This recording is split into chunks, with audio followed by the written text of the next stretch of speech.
এবং যুবদেরকে সবচেয়ে বেশি প্রাধান্য দিচ্ছেন যে তারাই এই দেশের নির্মাণ করতে পারে সকল অন্যায় অত্যাচার নিপীড়ন নির্যাতনের বিরুদ্ধে এই তরুণই। বিএনপির যুগ্ম মহাসচিব খায়রুল কবির খোকন বলেছেন, বর্তমান সময়ে অধিকাংশ তরুণ মাদক, সন্ত্রাস ও চাঁদাবাজির মতো নেতিবাচক কর্মকাণ্ডে লিপ্ত হয়ে সমাজের অবক্ষয় ঘটাচ্ছে। এর ফলে সমাজ ক্রমেই অস্থিতিশীল হয়ে উঠছে।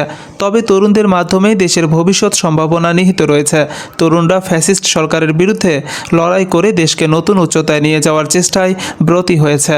ছাত্র জনমতের প্রস্ফুটনের মাধ্যমে প্রাথমিক বিজয় অর্জিত হলেও চূড়ান্ত বিজয় এখনও বাকি রয়েছে। তরুণরাই আগামীর সুন্দর রাষ্ট্র গঠনের মূল কারিগর হবে।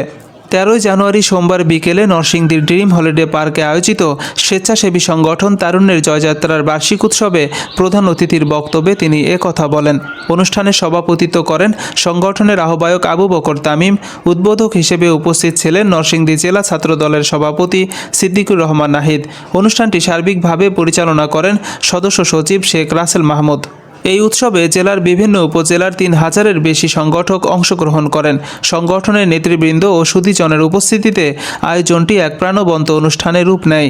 খায়রুল কবির খোকন আরও উল্লেখ করেন যে তরুণ প্রজন্মের শক্তি ও উদ্দীপনাই দেশের পরিবর্তনের মূল চালিকা শক্তি। তারুণ্যের এই প্রয়াসই একদিন দেশের নতুন ভোরের আলো নিয়ে আসবে।